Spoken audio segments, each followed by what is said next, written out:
Pizza.com. Round 1, Game 3 is in the books. It's the Pizza Hut Lakers postgame show. Big is back. It's bigger. It's cheesier. The Big New Yorker from Pizza Hut.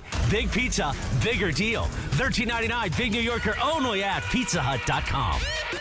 Lakers basketball is a final. 877-710 ESPN. It's the Pizza Hut Lakers postgame show. Tipping off now.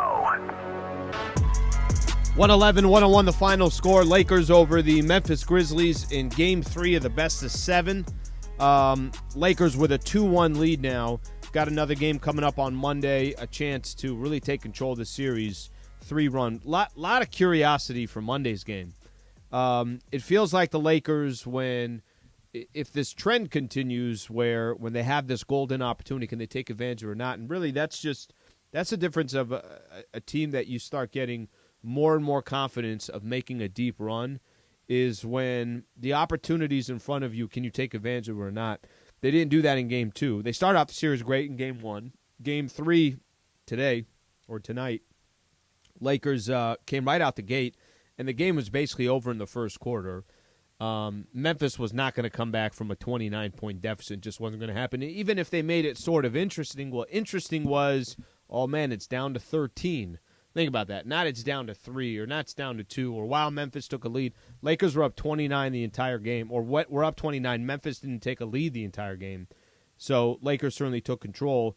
That Game 4, I'm going to, I always enjoy watching or listening to those games where a team's got a chance to really just kind of call it a day and say, yeah, we're not going to let this thing go much further.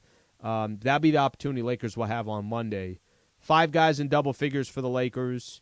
AD leads the way with 31 and 17. I thought, if you look at just the overall game, Memphis was so bad in the first quarter. The last 3 quarters, I guess they can sell themselves on, all right, well, we made it sort of a game, made it a little bit more respectful, I guess you can say. But ultimately, at the end of the day, Lakers were in control of this thing the entire way. That they had a comfortable lead. So to look at, I guess specifically for the Lakers, to be able to jump out to that type of a lead, that's big. I got a chance in the pregame show to ask Coach that exact question of how important is the beginning of the game going to be. Memphis set a tone in Game 2, and Lakers never recovered. And he emphasized it's everything. It helps that you're here at Crypto.com. It helps that you obviously have your crowd behind you. So Lakers passed that first test here at Crypto. They got another one coming up here on Monday that I think is going to be the true test. I think you're going to get Memphis's best shot, and we'll see how the Lakers can respond to that. I want to throw out the phone number, 877-710-ESPN, 877-710-ESPN. Need a break from the everyday? Well, fans, it might be your lucky day because tonight, Fantasy Springs Resort Casino is giving away a 2-night stay plus dinner and golf or bowling for 2. Make any day your lucky day. Book now at FantasySpringsResort.com. We'll get a chance to talk about just individual performances, how the Lakers did as a team. Dylan Brooks, I'll spend some time on that as well. I know he did not address the media after the game. I think he had said, I'll have to find the exact quote, but it's kind of funny. The guy has been talking since before the season started or before the series started. And now all of a sudden he's got nothing to say. That'll be the first time Dylan Brooks has nothing to say. I can't find what this guy's strategy is. I really can't. He's if you're a Laker fan out there, I'd stop booing him. I'd start cheering him because he's one of the few guys on the Memphis Grizzlies team that's actually helping the Los Angeles Lakers. His strategy or his mindset makes no sense to me. He's been bad on the floor for the Memphis Grizzlies. He's given the Lakers extra material for no reason at all. And his flagrant 2 on LeBron James, he's not helping the Memphis Grizzlies. The only thing he's doing is helping the Los Angeles Lakers. All right, let's take a quick listen here. I want to get a chance to listen to Lakers head coach Darvin Ham. Darvin, wondered what you saw in that first quarter, 35-9, just the defense, the energy. What was your opinion on that? I mean, that was something we touched yesterday in practice, just establishing a defensive-minded, physical tone. And just dig in and multiple efforts, activity, being ready, transition D, is key versus this team. Pick and roll defense is key. You know, everybody giving multiple efforts and then trying to finish the possession with a rebound. They make you work through the entire possession, the entire shot clock. And sometimes you have to work through multiple shot clocks because they're so good on the offensive glass. So just being highly competitive and again, being ready to give multiple efforts. Darvin, what did you make of the crowd tonight? First Laker home game at full capacity in a decade, and you could just hear the energy coming out before warm-ups and you know, from the opening tip. It was someone told me that, Ilvan, before the game. I guess I was here as an assistant the last time that it was like this. So, wow, time flies, man. But I thought our crowd was phenomenal. You know, you felt them in the building. Thank God that we gave them something to cheer about. The way we came out, our guys were aggressive, getting stops. Everyone, you know, from the on-ball defense to everybody, the shifts and activity off the ball, guys getting rebounds and pushing it, getting out, running. It was great. But the energy in the building was phenomenal, unbelievable. And, you know, we look forward to having the same thing on Monday. Darvin, LeBron showed a lot of restraint this week with some of the comments and certainly with the shot in the third quarter. What did you think of that shot and how LeBron has handled this? I think it's been great, man. You know, he's a consummate professional. You know, he doesn't get caught up in the war of words. He just goes out and speaks with his actions, speaks with his play. His leadership with the group has been, you know, it's not like he's not saying nothing to you guys and then talking to us. Like, he's just been focused throughout, and that's the way we need him to be. Again, it's not about, you know, the mano-a-mano matchup within a team sport. It's just, you know, you got to go out and make the right plays. Simple as that.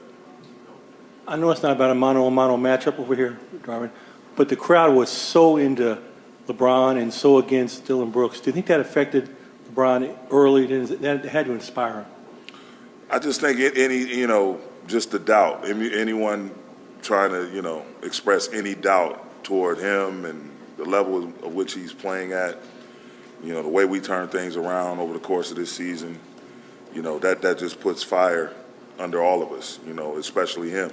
And so he's just going about his business like he's always done. And then, you know, we felt like we were, you know, less than ourselves in game two and some of the things that we didn't get done. So tonight, again, having that time, that break to really go back and focus on some of the things they did, but also dive into what we needed to do, you know, it just is what it is. And all of that other stuff, you know, those theatrics, that's for the fans. The fans that's why they pay for their tickets and to come out, cheer, boo, depending on the environment you're in, whether you're home or away, which player it is. That's all fan-based, and it's great. It makes the game, you know, intriguing, suspenseful, but for us, it's about going out and take care of our business and making sure that we're doing a good job with our assignment. Darvin, big leads in the NBA are mostly worthless. What did you think of the way your team handled Memphis's sort of repeated pushes? And what does that say about kind of their maturity, I guess, and the ability to kind of continuously kind of just keep them just far enough away? I mean, you know, as a coach, you look at it, you wish things were different, that you didn't have those lulls or those segments where you get a little loose with different possessions. But again, you know, things are not going to be perfect. And so you just try to, you know, use your timeouts properly, try to settle down a little bit, talk to the guys. You can't panic. You just have to try to sustain the wave. And teams are going to make runs, as you mentioned, with the three-point line being the way it is now, so entrenched into our game that no lead is safe. Hell, a few months back, we come down from 27 points versus Dallas, you know, and no matter how good your team is, teams get in a rhythm, you know, they get into a good rhythm and they start making plays. The thing you have to do to just understand that to up your physicality, play faster, play as a unit, not think that each or any one individual has to take it upon themselves to try to climb us out of that hole. Darvin, that first quarter might have been a product of what transpired the rest of the way for Memphis offensively. Are you okay with Ja going off like that as long as the wealth is not spread around too much? He's great, man. He's a great player. And, you know, he's been itching to get back out there with his teammates. And so the biggest thing we just got to do, we can't get discouraged. We got to have a next play mentality, and we just got to have a mindset to possession by possession. No matter what happens, we're trying to put our best foot forward, any good, bad, or indifferent. That's why he is who he is. His ability to play downhill, you try to take something away, take that away, he starts making threes. So the only thing you can do pretty much is remain competitive throughout it all. Whoever's in front of him, whoever's behind him, off the ball, no one guy is going to stop Ja Morant. It's going to take a whole defensive unit. So our ability to keep competing and not get discouraged, not drop our heads or drop our shoulders and continue on trying to make something happen on the other end to withstand that run, I thought I was proud of the guys in that regard. Darvin, we've seen Rui back up his Game 1 performance now in Games 2 and 3. It's one thing to know what a player is capable of, but have you seen him grow, whether it's confidence-wise, throughout this series? Absolutely. I said it before the game. We were thrilled when we got him, and we just encouraged him to continue working hard, to explore all facets of your game, to be assertive, aggressive. From the coaches to Bron, AD, all of his teammates, we all telling them the same thing. And I think that consistent message and just the love he gets shown, and just you can see it. He mentioned how he's back to really enjoying the game again, and so obviously the success he's having contributes to that. But leading up to that, the work he's put in, the support he's given, and then just me just constantly encouraging him to just let it all hang out, I think it's put him in a great, great space. All right, that's Lakers head coach Darvin Ham right there. When we come back, we'll take some of your phone calls, 877-710-ESPN. We'll get a chance to hear from Austin Reaves as well. Lakers over the Grizzlies, 111-101. Stay right here. This is the Pizza Hut Lakers postgame show on 710 ESPN.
is the Pizza Hut Lakers postgame show.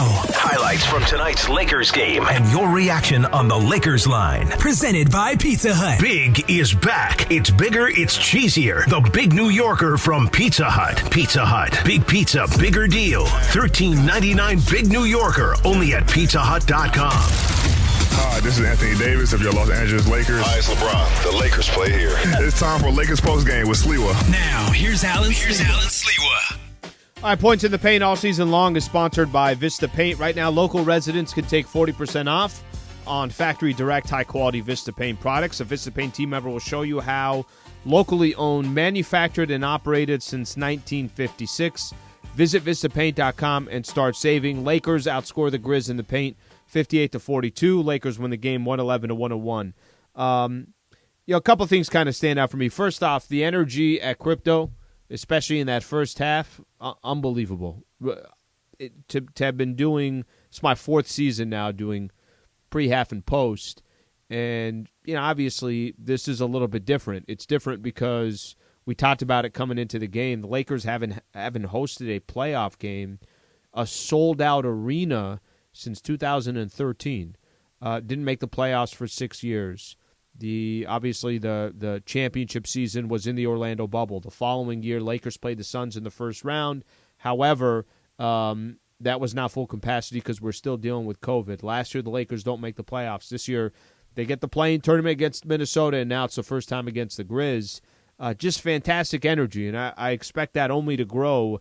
This is kind of what sports is all about. This is what basketball, the NBA, is all about, is when you can have atmospheres like that. So I feel like that's only going to get better, especially as you go a little bit further in the playoffs or you're closer to clinching or whatever the case is. Monday is going to be louder than tonight. That's just how it's going to be, just because that the opportunity to go up 3-1, but just tremendous energy. Lakers won the game in that first quarter by going up 35-9. They had fantastic defense. Yes, Memphis was struggling from the field, but I think the Lakers had a lot to do with that. If you're the Grizzlies looking at this game, there's probably a little bit from the Grizzlies that they can sell themselves on. All right, we had a really bad quarter, but after that, we were in the game the entire way. We had 2 separate quarters where we outscored the Lakers by 10. So I think you're going to get a much better version of the Memphis Grizzlies coming up on Monday. But Lakers took care of Game 3, and that's the most important thing. Let's take a quick phone call here, and then we'll go to Austin Reaves. Steve in Harbor City. Steve, what's going on? Thanks for calling in. Hey, thank you for the vine here. So what is your opinion in the difference between the coaching style of Frank Vogel and Coach Ham? What is your subtle opinion? Steve, I appreciate you calling in. So, I mean, I would say one of the biggest difference, and it's kind of tough to say, okay, hey, this person compared to that person. Darvin Ham is a motivator. Darvin Ham is literally the definition and the blueprint of what you would call a player's coach. It's kind of his style, right? And I'm sure his perspective is a little bit different because he played in the league. He won an NBA championship in the league. I feel there's much more of that part of Darvin Ham that stands out to me. Is he is a player's coach. And now, listen, Frank Vogel, I haven't heard that name in a while, but Frank Vogel helped the Lakers win an NBA championship as well. I thought the roster was incredibly flawed last year, as it was for most of the part this year. So I don't look at Frank Vogel and look at him and say, oh, that's the reason why the Lakers had this record. Sometimes franchises want to make a change. They think it's the right time to make a change, and Darvin Ham has obviously fit in structurally, and I think since the roster was improved at the NBA trade deadline, you're getting more of an opportunity to see what he brings to the table. Okay, let's go to Austin Reaves. Here's Reaves on the Lakers' 10-point win on the Grizzlies. Austin, I think we start with the first quarter. Obviously, the 35-9, the way in which you guys approached this one. How would you describe it? A great start. Exactly the start that we wanted. Holding any NBA team to 9 points in the first quarter is really impressive. Is that a record? It's gotta be. I would think so. But we were locked in from this morning and walked through, and you could just tell the intensity. And we got to maintain that for the rest of however many games we got. How would you describe the intensity throughout this one? Obviously, because that's just one of the 4 quarters that have to be played. Yeah, I mean it was at an all-time high tonight, and I mean this obviously helps being back here in front of this crowd. So from start to finish, it was really high. We had some mistakes in the second half, but it's basketball and they're trying to do stuff too. It's not ever going to be perfect. Austin, how many times did you get hit in the face tonight? I think 3, maybe 4. You all right? Yeah, I'll be all right. Yeah, I'm getting used to it. Austin, no one was sure whether or not Ja would be able to play or what he would be able to do. What did you see on the court? What did he have? 24 consecutive points? 24 in the fourth for sure. 22. 22 straight. Yeah, that's impressive. I don't know what to say. He's obviously really good. And was 6 for 10 from 3. So looks like the wrist is feeling good.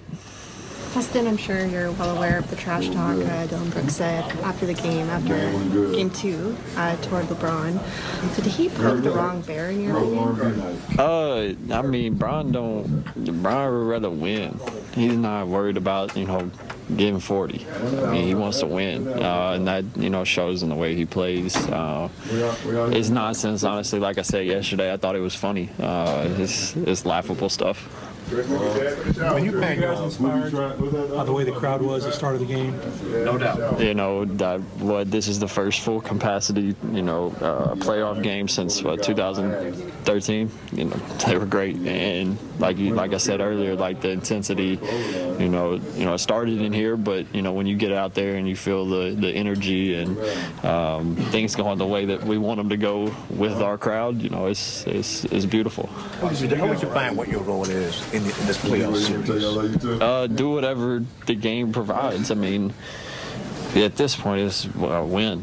Regardless of good game, bad game, it doesn't matter. If you go far in the playoffs, you look like a winner. So that's really it. Do what the game provides and really just compete. All right, that's Austin Reaves right there. It's interesting. I love his quotes, a couple of the quotes that he had. Austin Reaves, 5 of 10, under control, 13.6 rebounds. Nothing crazy, but just Austin Reaves doing what he does. I love what he said, that as far as being asked about his role, whatever it takes to win. Asked about if Dillon Brooks poked the bear, whatever. Bron's not worried about dropping 40. He's about winning. That's the one thing that I will say about this Lakers team. They got enough guys. How they get it done, I don't really think matters. Listen, when they don't get it done, we're obviously all critical. Reaves didn't have all that great of a last game. D'Angelo struggled in the last game as well. Anthony Davis we're critical about. But when they do win, a lot of these guys are kind of deflecting it, saying, well, it wasn't me. It was a good team win. Give everybody a little bit credit. You got to like that. D'Angelo Russell, 17.7 assists for him. Not efficient from the field, 5 of 14. Here's D'Lo's thoughts on the Lakers' 10-point win. D'Angelo, what did you make of the first quarter, holding them to 9 points, the energy in the building, the defense, whatever the game plan was? How did you see all that come together? Definitely fed off the energy in the building. You could feel how electric it was. Like I said, just driving to the arena, the fans, everything was just there. You could feel it. We wanted to come out with a strong start. They beat us up on their floor the last game. Want to come out and respond. How much was, D'Angelo, how much of that was fueled by, there was a lot of talk and, poking the bear and all this stuff, to collectively with the energy of the crowd and this team? Was that fueled by any of that? I can't say that. I mean, I think we just had that approach as a group, and it just kind of trickled down the group, and everybody that stepped on the floor kind of made their impact, with that aggression. So I don't know about all the other stuff in the media that's going on. I just think as a team we were ready to hit first and get the win. D'Lo, when you guys have struggled at times, it's been teams' aggression and them kind of setting the terms, I guess, like Memphis did in Game 2. How big of a key was that for you guys in prep for this game, and how important do you think that'll be for the rest of the series? I mean, last game, I think they got off to a great start, and then we kind of won the battle after that. But the start that they got up to, it had us swimming upstream from that point on. So we wanted to get off to a good start and try to control our own flow from there. D'Angelo, you had a good game one, tough shooting night, game two, and then kind of bounced back a little bit here tonight. What do you feel like you have to do just to be more consistent on the offensive end? It's the playoffs. It's good, bad, ups, downs. It's going to happen. Stay the course. Describe that first quarter. I mean, again, you've been a part of some games here that the crowd is really excited, but there was something about that. Can you describe what happened in that first? Yeah, I mean, I just credit the fans. Credit the fans with that one. They kept the energy right before the game started. Pre-game shooting, you could feel that. And then once we scored and got a few stops and just kind of ran it up a little bit, you can still feel that energy. And that's what I've been saying in all my interviews. Just I can feel the fans. I can feel that. And I think we do as a team, and we want to repay them with the win. D'Angelo, what did you see from AD in the third quarter? It seemed like his aggression kicked up a notch. And then I guess, secondly, you had kind of been honest about the state of your guys' like pick and roll chemistry and how that's been a work in progress. Yeah. You guys connected on a couple tonight. Has that been improving? Have you been feeling like that's getting better? Yeah, sure. I mean, the more reps we get, the better. The more comfortable. I mean, I can get with it. He's played with a lot of players, a lot of guards, obviously. So he's probably seen everything. So for myself, just trying to get those reps in to make it a smooth transition. I mean, he just dominated the game from every aspect. Rebounding, scoring, defensively. He just controlled the game, honestly. When he's playing that well and dominating the game, it's easy to follow that. Amanda? How helpful has Rui Hachimura been just throughout this whole series? Huge. He's training every day, trying to, fill in the spots to where they're allowing us to capitalize. And obviously he's making shots and guarding, rebounding. It's just our team, and everybody encourages it.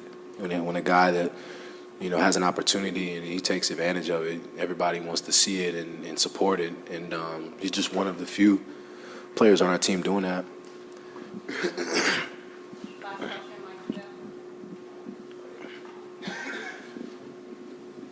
Hey, D'Angelo, as a team, only 7 for 28 from three. Just wondered, you only played the last year, had 2 days off between games. Now it's about to be every other. Do you think that rhythm could come collectively as you kind of go forward in the series with the looks that you're getting? Sure. I mean, it's hard to speak on that. It's hard to kind of predict it or whatnot. But obviously that's the rhythm that we played in throughout the season. You play on, you play off, 1 day off, just an up and down grind. So to have that many days off and be able to rest and do things, that's just not really what happens throughout the NBA season. So I think that falls more in our favor. All right, that's D'Angelo Russell right there. So Lakers get the win 111-101. Ja Morant tonight, he was questionable, game-time decision. Ended up playing 42 minutes for the Grizzlies, 13 of 26 from the field. Hit 6 threes, 13 of 14 from the free throw line. So 45, 13, and 9 for him. He was incredible. I want to take this opportunity. We got Ja, so I want to play a couple minutes of his interview post-game. Let's get his thoughts on the game, how he's feeling, get a little bit of perspective from the Grizzlies side. Do you look at this as a missed opportunity you played over the next 3 quarters? 100%. I think we won by, double digits in the last 3 quarters. So obviously, that first quarter, pretty much hurt us. Felt like we kind of got some open look shots that fall, but I feel like, we allowed that to, let them get out in transition. And, they started scoring a lot of points, which we can't let happen. We got to play, how we played those last 3 quarters, They go on a run of our own. Yeah. Hey, Josh, just talking about, first of all, how you felt out there, man, and what was your mentality in that fourth quarter when you just got it going? It's like you tried your best to will your team to win, but just couldn't get it done. Feel pretty good, man. Obviously, some stuff you just got to, play through and tolerate. Me, I love being out there, for my team, any chance I get, especially, when we're, going to battle. I don't want to, just leave them out there, by themselves, not being able to be out there with them. So, felt pretty good. And in that fourth quarter, I was just trying to, like you said, win the game. I got it going pretty good. Was making shots. Just, couldn't pretty much get over the hump. Ja, what specifically improved with you, or what was the level of improvement from game 2, not being able to give it a go at the last minute, and then tonight being able to go ahead and push through and go? No, I feel like, that's what I kind of like, about, the playoffs, when you playing one team. So, after game 1, I pretty much seen, how they was guarding me, that game. So just doing my film study from that game obviously allowed me to, know my spots on the floor. They was pretty much going under. So, me knocking down the, 3 ball allowed me to, pretty much get downhill. So I meant with the rest, the decision not to play game 2 and then the decision to play tonight, what improved with you physically to let you to move forward and play? I felt like pain would be the answer to that. All right, Ja Morant right there. So, Ja kind of giving his thoughts. It's funny. We always listen to this, and he said something that I think is a great example. You hear the Lakers saying, well, we jumped out in the first quarter. We set the tone. You hear the Grizzlies saying, well, we won the final 3 quarters. If you go look at the final 3 quarters, they were plus 16. If you add it all together, everybody trying to find a positive. The reality for the Lakers is they got the win. And you jumped out to a big lead. You held on to that lead. And this one really was never a game. The Lakers had a comfortable lead the entire way, and you never felt like it was in jeopardy. Okay, when we come back, LeBron James and Anthony Davis are taking the podium. We'll get a chance to listen to them. Stay right here. Pizza Hut Lakers postgame show on 710 ESPN.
Lakers game. And your reaction on the Lakers line. The Los Angeles Lakers on 710 ESPN. Presented by Pizza Hut. Big is back. It's bigger, it's cheesier. The Big New Yorker from Pizza Hut. Pizza Hut. Big pizza, bigger deal.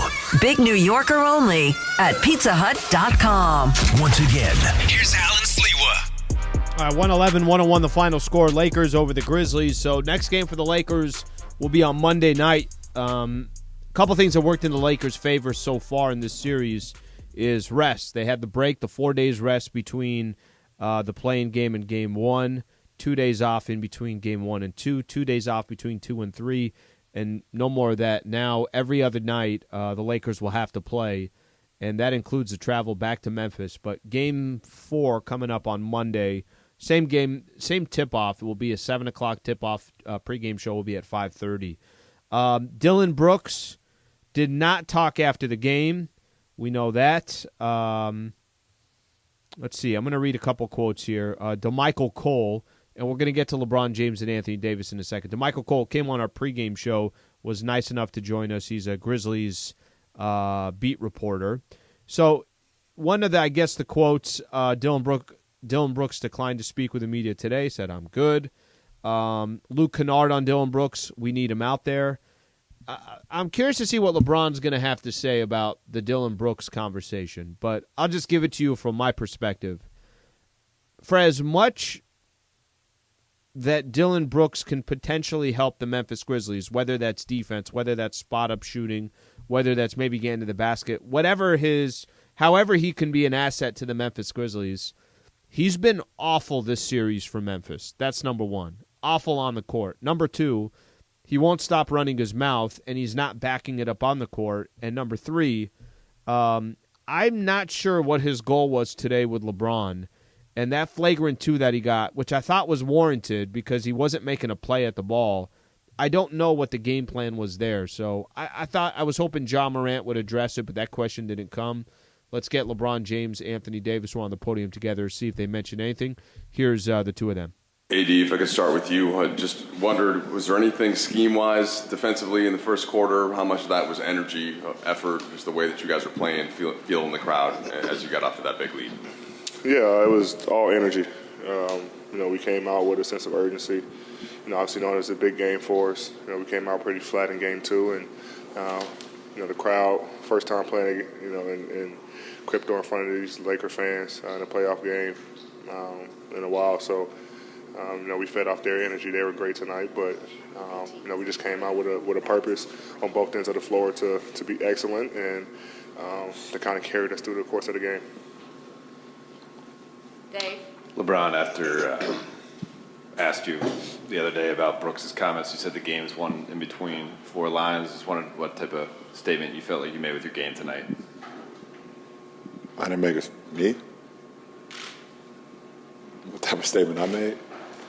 No, I've been doing this too long. I'm making no statements. We had an opportunity to come home and play well on our home floor, and we did that. So no statement was made. We just wanted to play well, and we got to win, and we want to try to do that in game 4 as well. But I don't need to make statements. To follow up, LeBron, the crowd, you mentioned after game 2 you were looking forward to playing your first game here in a full capacity playoff game. What did you make of the energy and just kind of the boost they gave you throughout? Oh, it was amazing. It was amazing. You could tell they've been, looking forward to this, and we have as well. And the energy they gave us, we just try to reciprocate that by playing the game at a high level and get a win for them. And we was able to do that for our home fans tonight. Joe? Hey, LeBron. I guess this is bringing up memories of 16, but do you think that Dylan should be suspended? I don't know. I'm not a part of the committee, so he's in the lineup. If he's out of the lineup, we got to prepare no matter what. So look forward to the challenges that Monday will bring. Kirk? LeBron, you've earned a lot of great respect in this league by your accomplishments. Are you surprised with both his comments verbally and his action in the third quarter the lack of respect? No, I mean, at the end of the day, I think my resume and what I've done for this league and speaks for itself. So I don't really get caught up in those in any comments like that. And like I continue to say, like at the end of the day, my focus is to my teammates and us trying to figure out a way how we can beat the Memphis Grizzlies. Now, how I can beat an individual in our team. If anybody know me, they should know that's what I've always been about. And, that's all that matters. BT. AD, let me get this right. Did I see a dream shake out of you tonight? And were you being extra aggressive because of the way you played the last game? Yeah, a little dream shake. I mean, worked on it a little bit. Brian shake in the locker room. Yeah, I mean, Brian Get it shake. right. Brian shake, dream shake. You know. All right. Brian worked her dream, so it's kind of both. But, yeah, I mean, I just wanted to come out and be aggressive. Didn't like my performance in game 2. And I just had to be better overall. The aggressiveness, picked up. Wasn't waiting for double teams. I was just trying to go quick and, make them adjust to me instead of adjusting to them, and just make the right reads out of it. I know they'll have a different game plan game 4, but my mindset doesn't change. My aggressiveness doesn't change. Got to come out and be the same player I was tonight. Dan. LeBron, we were talking about this a second ago, but now that the rhythm of the series changes to every other day, does it put more of a mental onus on kind of adjustments? And do you have to think the game a little bit more from here through the finish line? I think right now, the game is every other day. It's about how much optimal rest you can get. Making sure you take care of your body, fueling your body with the proper nourishments, and getting as much sleep as you can. Also, not falling out of rhythm. But every other day, you should. That's the most important. I know for me, for sure. And just figure out how we can, refill your cup. Is what Coach Ham always said. You refill your cup so we're ready to go on Monday with the same energy and effort that we had tonight. Hey, LeBron. Pre-game cameras caught you talking to Dylan. You haven't really talked much about his comments publicly, but in that moment, did you kind of address them privately, just between the two of you? No, it wasn't private because everybody caught it. Everybody saw it. So there's nothing private about it. It's very, very public. I like it that way. Hey, Bron. Not too many players come at you the way, Dylan publicly said that about you. So I'm wondering, how did your teammates respond to that? Do you think that had anything to do with how fired up you guys came out tonight? Like in practice, was that a talk? Was that like bulletin board material? Did it have anything to do with the way you guys came out tonight? No, I mean, no. I don't. They know what they have to do. I know what I have to do. But this is not my first rodeo. I've had this throughout my career with certain individuals. It's easy. It's literally easy if you want to. We won tonight. Let me not start. I don't want to start this. It's a lot to. Let me just. We won. You had a hell of a game, my boy. Yes, you had a hell of a game. I'm not going to do this. So do we have any more basketball questions, not trash talk questions? Nikki K. Basketball-wise, Ja Morant had 22 straight points in the fourth quarter. What are you guys going to do to make sure he doesn't do that again in Game 4? You heard the same? That boy is good. I mean, he's good. I mean, he's so good at attacking the rim that you want to try to keep bodies in front of him, make him try to live on the perimeter. Well, tonight he made 6 threes. So once a guy gets going from the outside, then he can do whatever he wants offensively. So our mindset, if they were going to score, we got to continue to score. We got to continue to put pressure on their defense. But when great players get it going, there's nothing that you can do. You can run off 20. You can run off 30. Yep. You can run off, 29 out of 30. You can't stop it. Can you both touch on that first quarter? There's something about this place during the playoffs. Yes, it was, you guys played in front of crowds before, but Cryptos, previously Staples, when it's packed. Tell me what that was like. It was fun, man. Like I say, the the crowd definitely got us going. We came out with a mindset of, pace, energy, scored 4 straight, and then, the crowd started getting really loud. They was missing shots, and every miss, we were just getting out running. Fast break after fast break, taking the right shots, playing together, just having fun. Everybody was, obviously animated, pumping the crowd up more. And we just fed off the energy of the crowd. Like I said, they've been waiting for a long time to be in this situation. We've been waiting for a long time to have them in this situation, and, we're going to need them again on Monday. Last question, Mike. Yeah, LeBron, just in some of the minutes when AD's sitting defensively, you guys have been a little smaller in this series compared to some of the rotations in the regular season. Just wondering what you've seen on that end and where you guys want to try to get to. Well, obviously he's our anchor to our defense. If anything breaks down, a dribble drive happens, and AD's on the floor, we have so much confidence that he can either block the shot or change the shot or be able to protect us on that third line. Obviously, when he comes out, and we've been going with myself and Rui at the 4 or 5, then we got to be more solid at the point of attack so we don't allow people to get into the crackers or our defense because there's not much rim protection. It makes us a little faster. But like you said, a team like Memphis who attacks the paint a lot, the best thing we have to do is keep guys in front of us. When the shot go up, then we got to rebound. And I think we've done that, a pretty good job of that. Obviously tonight, they shot 39 threes, which is a lot for a Memphis Grizzly team. And, a lot of those was long rebounds. They did have 18 offensive rebounds. We got to do a better job of not allowing that because that's where they feed off. They feed off points off transition and also offensive rebounds. So when AD's not on the floor and he's not giving us 17 rebounds or whatever the case may be, we got to collectively be even more tuned in.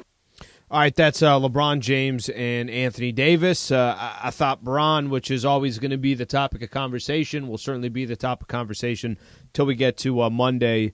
I thought his quotes about Dylan Brooks just basically not here to make a statement. We've heard this a few different times now. Just not trying to get 40 points and get baited into something Dylan Brooks is doing. They're just trying to win a game. And they're just trying to win 4 to get out of this round so they can play the winner of the Golden State Warriors and the Sacramento Kings. So halfway home for the Lakers, 2 down, 2 to go in order to accomplish that. Quick shout-out here. Thank you to Michael Funches. Thank you to Rebecca Womble, Wilbert Flores, our entire social media team as well, Cody Liu and Parker Bell. Our next broadcast is coming up on Monday, so Lakers will host the Grizzlies for Game 4 right here at Crypto.com, part of the first round. Local coverage begins at 5:30. Tip-off set for 7 p.m. Thank you all who took the time to listen to the show. We'll be back on Monday, full shows, and then, like I mentioned, pre and tip-off will be 5:30 and 7 o'clock. Thank you for tuning in. I'm Allen Sliwa. This has been the Pizza Hut Lakers postgame show on 710 ESPN. Lakers Grizzlies is a Game 3 is in the books. Lakers basketball on ESPN LA is sponsored by Subaru of Glendale. The #1 volume.